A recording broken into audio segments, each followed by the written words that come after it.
Good morning, good day, Chris Smith. This is your friend Glenn.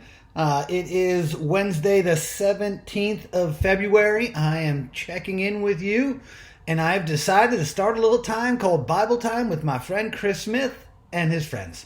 So we're going to have a little fun here. I was recently inspired looking through Hebrews 11. Hebrews 11 is known for its sort of hall of faith. And really the entire chapter just starts by faith, by faith, by faith. And it lists out these great contributors. But at the end, I love what it said and it inspired me where we're going to go today.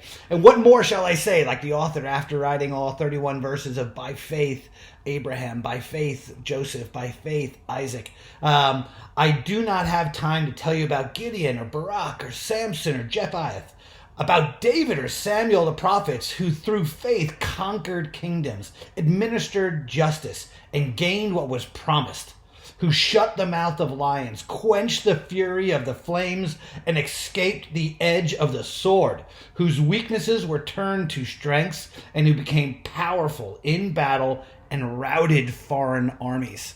So, with that inspiration, I immediately thought of course, David and Goliath. This is 1 Samuel 17. We are not going to read the whole thing. I'll give you Glen's,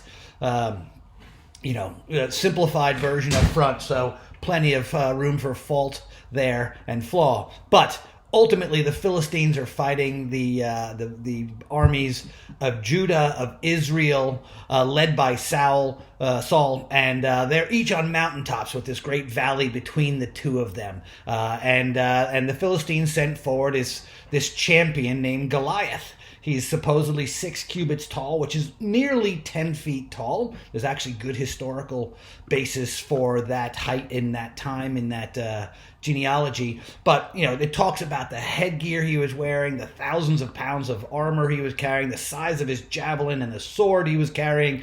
And basically he comes down and goes, hey, if you're able to fight me and kill me, us Philistines will be your servants. But of course, if I kill your warrior, then you're going to be our servants, right? Mano a mano. This goes on for 40 days, and the people, the kingdom of Saul had lost its confidence and were afraid. At the same time, we now introduce David, who's the son of Jesse. Jesse has 3 older brothers. They were with Saul's army forward, but Jesse was used to take care of the farm, take care of the herds, while the older brothers were away. And the father eventually, Jesse says, hey, son, David, I want you to go bring some food to your brothers, something to drink, bring cheese for their generals, I guess trying to buy off the leadership. But I want you to go bring food and loaves and cheese to the commanders and bring something novel for your brothers as well. So when David gets there, he's seeing this taunting that's going on from Goliath. Every morning and every night he would come down and taunt the people of Israel, Saul's army, to say, come, have battle with me. And I'll read from here, from verse 24. All the men of Israel, when they saw the man, fled from him and were much afraid. And the men of Israel said, have you seen this man who has come up? Surely he has come up to defy Israel. And the king will enrich, this is Saul, will enrich the man who kills him with great riches and give him his daughter and make his father's house free in Israel. Well, Saul certainly knows how to recruit warriors, but we'll skip that topic. So David hears this and says, the issue here is not about how big he is. The issue is here, he is defying the armies of the living God. David makes his point. David is forward in the battlefield, delivering food for his brothers, and he hears this, and he can't believe that no one's going forward. One of his brothers starts harassing him, saying, David, shut up, you're a little man, stand to the side. And now I'm going to read you from about 32 on, almost to the very end. This is the battle. This is the reason David battles. It's important that he's not doing it for riches. He's doing it out of faith. He's doing it out of pride and love of his heavenly Father.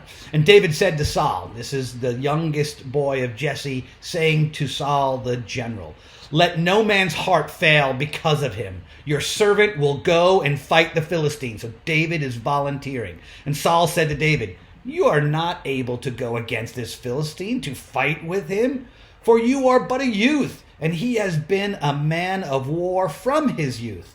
But David said to Saul, your servant used to keep sheep for his father, and when there came a lion or a bear that took a lamb from the flock, I went after him and struck him and delivered it out of his mouth. And if he arose against me, I caught him by his beard and struck him and killed him. Your servant has struck down both lions and bears, and this uncircumcised Philistine shall be like one of them, for he has defied the armies of the living God. And David said, the Lord who delivered me from the paw of the lion and from the paw of the bear will deliver me from the hand of this Philistine. And Saul said to David, go, and the Lord be with you. So he's gotten the nod from the king. Now the king wants to dress him up in the king's battle gear. That doesn't go so well. Then Saul clothed David in his armor, in Saul's armor, and put a helmet of bronze on his head and clothed him with a coat of mail, which means an armored link-chained armor. And David strapped his sword over his armor, and he tried in vain to go, but he had not tested them. Then David said to Saul, I cannot go with these, for I have not tested them. So David put them off. Thank you, king. I'll go without your stuff. Then he took his staff, a tool used by shepherds, in his hand and chose 5 smooth stones from the brook and put them in his shepherd's pouch. His sling was in his hand, and he approached the Philistine, Goliath. I'm in 41 now. And the Philistine moved forward and came near David with his shield bearer in front of him, basically a servant carrying his shield into battle. And when the Philistine looked at and saw David, he disdained him, for he was but a youth, ruddy and handsome in appearance. But the Philistine said to David, am I a dog that you should come at me with sticks? This is so funny if you've ever seen any of those old cartoons, VeggieTales. But this is a really funny scene. And the Philistines cursed David by his gods. And the Philistines said to David, come to me, and I will give your flesh to the birds of the air and the beasts of the field. And then David said to the Philistine, hold on to your hat. You come at me with a sword and with a spear and with a javelin.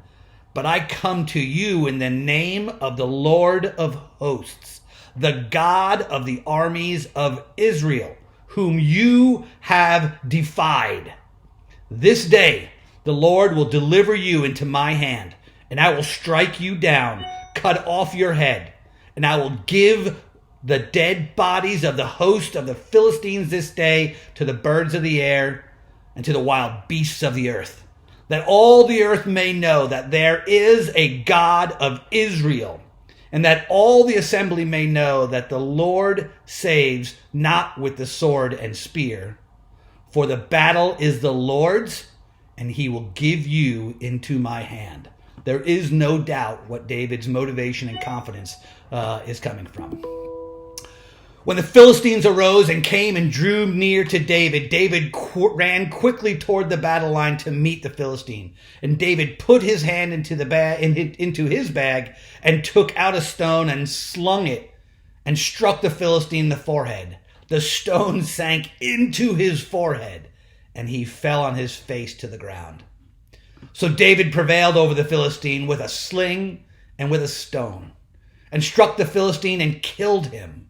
There was no sword in the hand of David.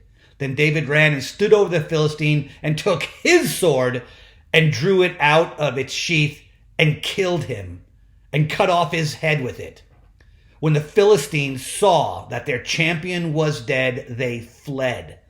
And the men of Israel and Judah rose with a shout and pursued the Philistines as far as Gath and to the gates of Ekron. David takes the head of Goliath back to Jerusalem as a reminder of what faith in our Heavenly Father can do. It goes on here. Saul doesn't even know who David is. He eventually asks, like, hey, who is this David guy?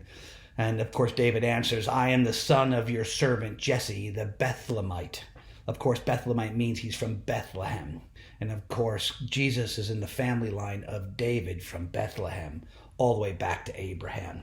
The beginning of Matthew lays out the genealogy of Christ through the Son, through David, and through Abraham. It's very interesting. I just always find it historical. I've gotten to visit there once, and to see these sites and to see the historicity throughout the Bible is fantastic. So, Chris, you're a warrior. You're gonna execute by faith.